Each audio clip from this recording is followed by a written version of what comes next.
Pitali smo vas ko je najprecenjeniji fudbaler svih vremena. Ovo su vaši odgovori. Najviše za veliko iznenađenje, bar meni, je Neymar. Najviše glasova ima Neymar kao precenjen.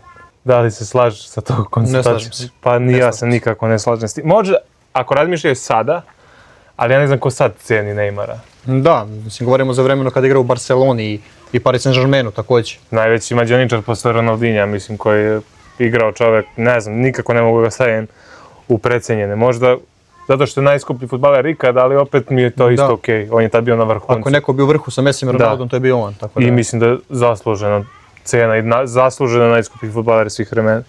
Sljedeći najčešći odgovor je bio Alvaro Morata. Ja Moratu volim, tako da neću više da kažem protiv njega. Ti si navio Chelsea, ali ja sam čak izabrao njega. Stavio sam ga u pozadnju storija. Mislim da Morata nikako nije zaslužio da igra. On igra u svakom velikom klubu, znači i Real, i Chelsea, i Milan, i ne znam, meni Atletico Madrid. Ali je rešavao neke mečeve, Jeste, ključne protiv Reala kada je postigao ključan gol u polufinalu. Da. Imao je dobre role, ali mislim da je on baš fudbaler za neki osrednjik, neku Romu. Tu mogu da ga vidim. Ali baš u vrhunskom klubu ne znam. Sljedeći odgovor je Paul Pogba. Paul Pogba. To je isto bio jedan od najčešćih odgovora sad. Sjetimo se da je on bio najskuplji plaćen igrač. Da, pre Neymara. 2016. čini mi se. Da, iz Juventusa kada je prešao. Manchester United, 105 miliona. Da. Dobro, ali Juventus je bio stvarno fantastičan. Da, jedan veliki mađioničar. Ali eto, doping. Dobro, ovdje razumem već malo. Jeste bio malo... Pa jeste. Pogba, baš su ga dizalo su njemu se pričalo. Da, se bio baš afere kad je došao u Manchester i posle toga. Sljedeći odgovor koji mi se sviđa također je Joao Felix. Kriminalno precenjen fudbaler. Iz godine u godinu sve gori i gori. Da. Ja ne znam kad je bio dobar da bi kazao da je bio da je gori, pošto on nigde nije dobar čovjek. Atletico nešto imao. Atletico, da. Ali posle toga... Baš katastrofa. Sve gori i gori. I uvek završi nekom dobrom klubu, velikom. Da. Ima dobrog menadžera. Da. Sljedeći odgovor je Carvajal. Carvajal. To je također, ja se slažem sa tim. Diskutabilno je to sada. Okej, odličan fudbaler, da ne grešimo, ali ljudi ga stavljaju kao jednog od najboljih bekova ikada.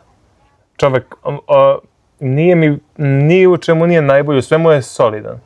Nigde mi nije, da kažem, Carvajal je brz. Ima je uvek jak Real, tako da titul je uzimao zahvaljujući Ronaldu i ostalim. Da. Mislim, i to što je Španac dosta mu potpomače da toliko godina igra za Real.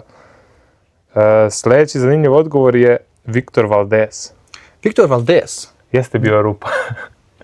Imao je ono finale kad je branio, imao je ono protiv Uniteda beše. Po meni nije slučajno bio golom Barcelone. Ja sam imao, pošto inače volim Barcelonu, katastrofa što je čovjek. Baš sam skoro čitao informaciju da je rekao kada završi karijera će se povući totalno i iz medija i društvenih mreža i evo upravo se i povukao. Niko ne zna ni gdje, ni šta radi. Da. Dobro.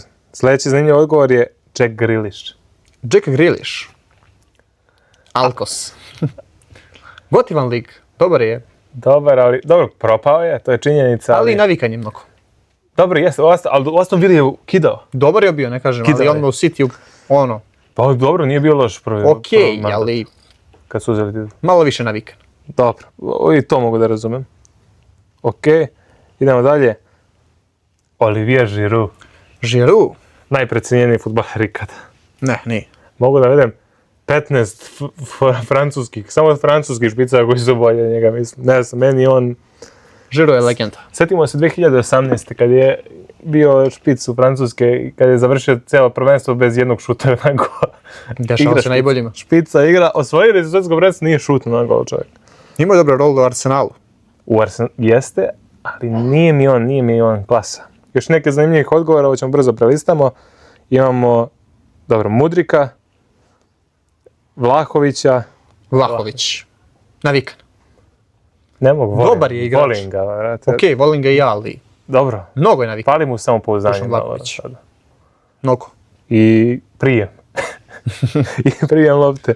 Dobro, tu imamo Kepu, Fodena, Draxlera i Rashforda. I Romelu Lukaku. Romelu Lukaku, to razumem, da. On svaki je druge godine odigrao dobro sezonu. Da. Romelu Lukaku. Još kada se setim kada igrao protiv Partizana 2010. za Anderlecht. Tek počinjao da igra, sećam se. I napravio dobru karijeru.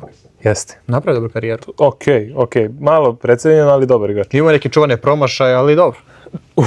Brdaš, da. U Manchesteru setimo se onoga praznog gola kada je promašao. Setimo se u Interu, ljudi su izgubili finale Lige šampiona. Da, promašaja. Budale.